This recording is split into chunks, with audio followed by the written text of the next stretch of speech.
विखे पाटलांच्या वक्तव्यानंतर आता बच्चू कडू आक्रमक झाल्याचं चित्र आहे। विखे पाटलांची गाडी फोडणाऱ्याला 1 लाख रुपये देणार। बच्चू कडूंकडून गाडी फोडणाऱ्यांसाठी आता थेट बक्षीसच जाहीर करण्यात आले।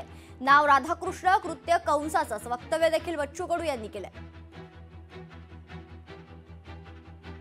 नाव राधाकृष्ण ठेवायचं आणि कृत्य मात्र कंसाची करत असेल तर हे कंसाची औलाद हाकलून काढा त्या पार्टीतून। तुम्ही तुमच्या मुख्यमंत्र्याला शेऱ्याला लागले का?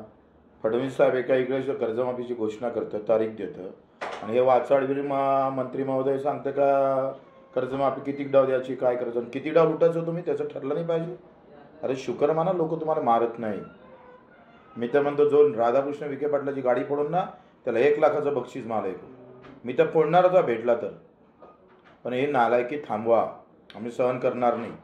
11,000 रुपये क्विंटलच्या भावाची शिफारस केली राज्य सरकारनं कापसाची आणि मोदी सरकारनं जाहीर केले 8,000 रुपये। लाज वाटते? आणि रोज संत्र्याचे बगीचे तुटते। एक साधी व्हिजिट, एखादा शब्द मुख्यमंत्र्याच्या तोंडातून आम्ही म्हणतो शेतकऱ्यांना सहन केला नाही पाहिजे। सडेतोड उत्तर द्या, काय होऊन गुन्हे दाखल होऊन ते पाहून घेऊ।